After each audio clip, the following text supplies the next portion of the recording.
रहा है पिछले कुछ दिनों में। निफ्टी ने रेंज तोड़ने की कोशिश की है रिलायंस के थ्रू। एएसके हेज सॉल्यूशंस के सीईओ वैभव सांघवी के पास चलते हैं, उनसे जानते हैं वो मार्केट को अब किस तरीके से अप्रोच कर रहे हैं। वैभव, गुड आफ्टरनून। क्या व्यू बन रहा है मार्केट को लेकर यहाँ पर? आपकी बिग कॉल क्या है? क्या यहाँ से स्टॉक्स में पैसा बनेगा, अच्छा पैसा बनेगा अगले 1 से 2 साल के व्यू पर? सिन अनुज, अगर हम 1 से 2 साल की बात करें तो of course I think India जैसा मार्केट दुनिया में कभी कहीं नहीं है at this point in time, जहां मैक्रोज एक्सीडिंगली वेल है, जहां policy push in the right direction है, और globally from a sentiment perspective and attractiveness perspective जिस हिसाब से हम ग्रोथ की बात करें तो एक इंडिया ही ऐसा कंट्री है जहां इतनी विजिबिलिटी अच्छी तरह से दिख रही है। सो जब हम फॉरेन मनी की बात करें तो जिस हिसाब से फॉरेन मनी का एलोकेशन बढ़ना चाहिए ओवर द लास्ट 2.5 years हमने देखा नहीं है। नेट नेट फ्लो अगर हम देखें तो वर्ड करीबन करीबन जीरो के आसपास है। और इसी दौरान एमएससीआई इमर्जिंग मार्केट इंडेक्स में इंडिया का वेटेज करीबन 8% से अभी 16-17% के करीबन हो चुका है। और हम ऐसे दौर पे बैठे हैं जहां पे ब्याज दरें ग्लोबली यहाँ से इम्प्रूव होनी चाहिए, इन द सेंस कि वो डिक्रीज होनी चाहिए ब्याज दरें। और जब भी ब्याज दरें डिक्रीज होती हैं तो हम रिस्क एसेट्स की तरफ पैसा मूव होते देखते हैं, और वहाँ इमर्जिंग मार्केट्स में हमें लगता है कि फ्लो अच्छी तरह से बिगिन होगा। After considering all this fundamentals in place, flow भी पॉजिटिव लग रही है, तो नेक्स्ट 2 years की अगर बात करें तो मार्केट अच्छे सिचुएशन में दिख रही है। Of course short term volatility रहेगी। अच्छा, एक और जो चीज़ मार्केट में मेन डिस्कशन का पॉइंट रहा था कि मिड कैप स्मॉल कैप में बहुत बड़ा क्या बबल बन गया था। पिछले 3 हफ्ते में हमने एक डिसेंट करेक्शन देखा है मिड कैप स्मॉल कैप में, एसएमईज में, माइक्रो कैप्स में। अब क्या व्यू बन रहा है यहाँ पर Vaibhav? See, I think Anuj, हम कंटिन्यूड रहेंगे in terms of our cautious approach on mid small cap stocks. Of course जो कंपनीज में अर्निंग्स मोमेंटम है, अर्निंग्स सपोर्ट कर रहे हैं और उनके वैल्यूएशंस थोड़े एक्सपेंसिव है, we are comfortable with that, but otherwise पूरे बास्केट में अगर हम वैल्यूएशन ओवरऑल देखते हैं तो अभी निफ्टी के करीबन वो काफी अच्छी प्रीमियम पे चल रहे हैं। इफ यू सी पास्ट में वो निफ्टी के डिस्काउंट में चल रहे थे काफी। सो वैल्यूएशन के हिसाब से कंपैरिजन में हमें लगता है कि लार्ज कैप अभी भी बेटर बेट है। और ऐसे पीरियड में जब हम एक्सपेक्ट कर रहे हैं कि एफपीआई फ्लोज रिज्यूम होंगे तो लार्ज कैप में सबसे पहला इंटरेस्ट आएगा, और वहां ही मोमेंटम हम देख सकते हैं at least in the next immediate term. Okay Vaibhav ji नमस्कार, वीरेंद्र बोल रहा हूँ दिल्ली स्टूडियो से। एक थीम जो कि पुरजोर तरीके से चल रही है और कन्विक्शन हायर लेवल्स पे अभी भी अगर आप बाजार का देखें वो परसिस्ट कर रहा है, दैट्स एविएशन, ट्रेवल्स, टूरिज्म, इतने होटल्स एक बार फिर से अपनी ऑल टाइम हाई ट्रैजेक्टरी पे। IndiGo at all time high. मेरे स्क्रीन पे भी एक मिड कैप स्टॉक अपीयर हुआ था, Taj GVK at all time high, बड़ा इंट्रेड गेन। आपका व्यू इस स्पेस पे, स्पेशली जब एक बार फिर से ये आपका हॉलीडे सीजन बिगिन हो रहा है, आपका व्यू इस स्पेस पे इस वक्त क्या है? See I think travel and tourism अगर ओवरऑल सेक्टर देखते हैं तो एक बहुत ही इंटरेस्टिंग पहलू है कि कंज्यूमर स्पेंडिंग की जब हम बात करते हैं तो काफी स्पेंडिंग, इंक्रीमेंटल स्पेंडिंग वो एक्सपीरियंसेस में जा रहे हैं, मीनिंग कि वो ट्रैवल एंड टूरिज्म में स्पेंड कर रहे हैं बाहर।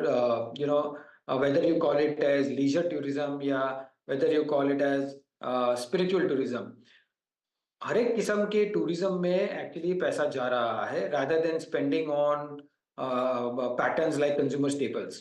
So वो एक इंटरेस्टिंग चेंज देख रहे हैं हम कंज्यूमर बिहेवियर में, और हमें लगता है कि ये बिहेवियर आई थिंक कंटिन्यूड रहेगा going forward as well. So from a overall sectoral perspective I think travel and tourism और उसके एंसिलरीज जितने भी सेक्टर्स हैं वहाँ आई थिंक बिजनेस मोमेंटम काफी अच्छा रहना चाहिए। सो आप अपनी रिसर्च करके स्टॉक्स देखिएगा, but overall basis I think stock the sector looks pretty good. Okay, strong conviction है यहाँ पर वैभव जी का भी, और स्टे लॉन्ग की अप्रोच शायद यहाँ पे, हालांकि स्टॉक सिलेक्शन ये आप पे निर्भर करता है। ये जो मिड कैप में जो डिप आया था और एक वाइल्ड लॉसेस थे 20-30% के स्लाइड, उस बीच में एक चीज़ और हुई थी वैभव जी कि दो आई थिंक एनबीएफसीज पे जब आरबीआई का चाबुक चला, आई थिंक जब एक्शन आया उसने थोड़ा सा एनबीएफसीज का मूड ख़राब किया। लार्ज कैप एनबीएफसीज पे भी प्राइस डैमेजेस काफ़ी हुए थे, but thanks to I think कुछ एचएफसीज जो कि अच्छी रहीं एंड स्पेशली गोल्ड फाइनेंस कंपनियां जो कि गोल्ड की स्ट्रेंथ को देखते हुए रिएक्शन दे रही हैं स्ट्रॉन्ग। आप एनबीएफसीज में कहाँ पर इस वक्त सिलेक्टिवली लॉन्ग और स्ट्रॉन्ग भी होल्ड करते हैं वैभव जी? सी आई थिंक जब एनबीएफसीज की बात करें तो हम एक पहलू जो एनबीएफसीज का है इन terms of cost of funds और द सेगमेंट ऑफ ग्रोथ, ये दोनों हम मिस नहीं कर सकते इन टर्म्स ऑफ द डिस्कशन। अगर हम सेगमेंट ऑफ ग्रोथ की बात करते हैं तो जो पर्सनल लोन में जो पर्सनल काइंड ऑफ कोई भी नेचर हो उनके इन टर्म्स ऑफ द डिसबर्सल, वहां पे हम देख रहे हैं कि थोड़ा cautious from a regulatory side हो रहा है, और इसी दौरान कॉस्ट ऑफ फंड्स इतने नीचे भी नहीं आ रहे हैं जो हाइट, सो विच मीन्स कि जो हायर मार्जिन्स लोन थे वो आई थिंक वो रिड्यूस होंगे, कॉस्ट ऑफ फंड्स उतने ही रहेंगे या फिर थोड़ा ज्यादा हो रहा है, तो स्प्रेड्स में भी थोड़ा आपका प्रेशर होना चाहिए। ऑफ कोर्स क्रेडिट क्वालिटी एक चीज है जो काफी स्टडी है, बट ऑन ओवरऑल बेसिस जब हम ग्रोथ की बात करते हैं तो हमें लगता है कि यहाँ नंबर्स डाउनग्रेड होने चाहिए गोइंग फॉरवर्ड। ऑफ कोर्स मैं ट्रेडिंग बेट्स की बात नहीं कर रहा हूँ, बट डायरेक्शनली हम देखें तो एनबीएफसी एक ऐसा सेक्टर है जहाँ प्रेशर इंक्रीमेंटली और on a marginal basis I think हो सकता है, so we will probably avoid on an overall sector basis. Meanwhile mid cap index red में आया और बैंक निफ्टी भी अब 46,700 के नीचे आया, तो क्लोज थोड़ी सी ख़राब हुई। और निफ्टी भी देखिए अब वो वापस उस जोन में आ गया, जैसे हम कह रहा था कि वो कन्विक्शन समाव था नहीं, इवन तो गया था उस लेवल के ऊपर, वो पूरा का पूरा रिलायंस से स्पॉन्सर्ड था, वरना निफ्टी में भी वो दम था नहीं 22,118 पर। एक बार अब वापस आता हुआ बैंक निफ्टी 46,700 पर। वैभव, इस मार्केट को अगर किसी ने सबसे ज़्यादा तंग किया है तो वो है large cap banks, specially large private bank जैसे कि एचडीएफसी बैंक फॉर एग्जांपल। यहाँ पर कितने टाइम तक अब लोगों को पेशेंस रखनी पड़ेगी और क्या लोग पेशेंस रखेंगे, specially large institutions? I think Anuj, overall private sector banks have been a little pain point, और इसी के कारण हम देख रहे हैं कि जो valuation difference between public sector banks और प्राइवेट सेक्टर बैंक से वो काफी कुछ नैरो हो चुके हैं। नाउ यहाँ पे हमें लगता है कि incrementally news on an overall sector basis आ चुके हैं, in the sense best of the credit cycle we are already through, best of the margin हमने ऑलरेडी देख चुके हैं। इंक्रीमेंटली हम आप देख रहे हैं कि on a specific sectoral basis disincentive और रिस्क वेट इंक्रीज किए हुए हैं, so from a spreads perspective also वो थोड़ी प्रेशर आ सकती है। So as against consensus view जहां valuations on one side looks much better than the previous averages, but from a growth perspective और काफी other elements को देखते हैं तो वहां हमें प्रेशर कंटिन्यू दिख रहा है, और इसी के कारण हम actually from an overweight to neutral कर रहे हैं और न्यूट्रल पे ही चल रहा है। So on an overall banking sector I think tactical plays हो सकते हैं, but I think for a structural story to again come up हम वेट करेंगे क्रेडिट ग्रोथ की और बेटर क्रेडिट ग्रोथ का और stability in the margins as well. कहाँ पर आपका कन्विक्शन इस समय सबसे स्ट्रांग है करेक्शन के बाद, जहाँ पर आप अपने एग्जिस्टिंग पोर्टफोलियो में ऐड करना चाहेंगे, या अगर आपने मिस कर दी थी पिछली रैली तो उसमें फ्रेश स्टॉक्स लेना चाहेंगे? No, I think from a conviction perspective, we are strong believers of the whole PLI, Make in India, defense, cap goods industrial space. एक हमने सस्टेन्ड मेजर्स देखे हुए फ्रॉम द गवर्नमेंट एंड के वो supply side को continuously focus कर रहे हैं, और उसी में हम देख रहे हैं काफी एक्टिविटी आ रही है। ऑफ कोर्स वैल्यूएशंस थोड़े ऊपर चल रहे हैं, बट एट एवरी डिप और एवरी करेक्शन ये एक सेगमेंट हम देख रहे हैं। साथ ही हम रिन्यूएबल्स एक सेक्टर है जहां हम from a longer term perspective भी देख सकते हैं। ऑल्सो लास्टली अगर मॉनसून ठीक बैठते हैं तो rural stories, rural linked stories एक है जो काफी एक्शन में आ सकता है गोइंग फॉरवर्ड, बट उसके लिए हम वेट करेंगे for the monsoon to kind of be good. Okay, exactly मैं आई थिंक यही प्रश्न अब जिस दिमाग में बिठा के बैठा था, रूरल का जैसे आपने शब्द का इस्तेमाल किया और मॉनसून का इस्तेमाल किया, एफएमसीजी मैं पूछना चाह रहा था।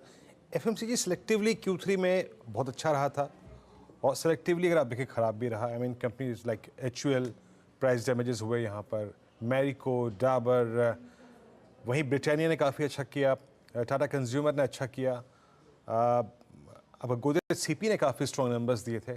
आप एफएमसीजी को कैसे क्या व्यू रखते हैं इस वक्त? एंड अगर आप आईटीसी पे कंफर्टेबल हो कुछ कमेंट्स देने में तो जरूर कीजिएगा। Vaibhav ji. See Virendra, I think larger sectoral call अगर हम देखते हैं, लास्ट क्वार्टर की कमेंट्री भी देखते हैं, तो हम एक क्लियर डिस्टिंक्ट प्रेशर देख रहे हैं from a demand perspective. Demand perspective of course जो प्रेशर होने के बावजूद I think raw material prices ऐसे कोई नीचे नहीं आ रहे हैं along with the advertising expenses. साथों साथ मैंने जैसे थोड़ा जिक्र किया था अर्लियर, जब ट्रैवल टूरिज्म का क्वेश्चन आपने पूछा, कि एक कंजम्पशन में there is a distinct change, जिस हिसाब से इंक्रीमेंटल मनी जो स्पेंड हो रहा है टुवर्ड्स एक्सपीरियंसेस हो रहे हैं, और इसीलिए कंज्यूमर स्टेपल्स की ऑन एन ओवरऑल ग्रोथ थोड़ी वीक है। एंड लास्टली के जो अनऑर्गेनाइज्ड प्लेयर्स जो कोविड के बाद हमने देखे थे कि काफी वीड आउट हो गए थे, I think that unorganised competition also is coming back, और इसी के कारण वॉल्यूम ग्रोथ में काफी प्रेशर है। अगर वॉल्यूम ग्रोथ में प्रेशर है और सबको मार्केट शेयर ग्रैब करना है, तो हमें लगता है कि मार्जिन प्रेशर भी कंटिन्यूस रहेंगे। सो इसीलिए let's wait for the rural recovery to happen, let's wait कि मॉनसून ठीक बैठते हैं, उसी के बाद हम ये सेगमेंट प्रॉबेबली कंस्ट्रक्टिवली देख सकेंगे। ओके वैभव जी, एक प्रश्न और पूछूंगा आपसे। आई थिंक ये पॉसिबली लास्ट प्रश्न होगा मेरी तरफ से। रियलिटी में आई मीन एक डिप आया था Q3 नंबर्स के बाद, थोड़ा बहुत डिप आया था, हालांकि बाजार ने उसको हाथों हाथ दिया, लेकिन मीनवाइल इससे संबंधित रियल एस्टेट एंसिलरी में बहुत स्ट्रॉन्ग हो गए। इनफैक्ट कुछ एक दो प्राइस शार्प फॉल भी हुए थे, कुछ इंसिडेंट्स ऐसे थे आई मीन कुछ खबरों के मद्देनज़र, बट हाथों हाथ लिया बाजार ने। फॉर इंस्टेंस पॉलीकैब, आपका रियल एस्टेट एंसिलरी पे और रियल एस्टेट पे, दोनों पे से ज़्यादा कन्विक्शन किस पे है? आई थिंक ज्यादा conviction of course real estate ancillaries पे है, बिकॉज रियल एस्टेट कंपनीज की अगर बात करें और रियल एस्टेट प्राइजेस की बात करें, दोनों अलग है हमारे हिसाब से। इनफैक्ट रियल एस्टेट प्राइजेस हमें लगता है कि ज्यादा नीचे नहीं आएंगे, but as compare to real estate companies के शेयर प्राइजेस की बात करते हैं, तो हमें लगता है कि वैल्यूएशंस काफी फुल है। अर्लियर जो कंपनी एनएवी के हिसाब से ट्रेड होती थी, आजकल price to sales, price to pre sales, अलग अलग मैट्रिक्स पे ट्रेड होने लगी है। सो उसके कारण हम इतने कंफर्टेबल नहीं है, और इसीलिए हमें लगता है कि रियल एस्टेट एंसिलरीज ऑलवेज हमें उनकी बॉयंसी में 2-3 साल लगते हैं lag in terms of real estate sales से उनकी डिमांड में बढ़ोतरी होने के लिए। हम लास्ट 2 साल में जिस हिसाब से रियल एस्टेट में मोमेंटम आई है फ्रॉम सेल्स, हमें लगता है अभी टाइम है एंसिलरीज में फोकस करने का। ऑलराइट वैभव, बहुत बहुत शुक्रिया आज हमारे साथ जुड़ने के लिए और हमसे इन सभी सेक्टर्स पर और मार्केट से बात करने के लिए।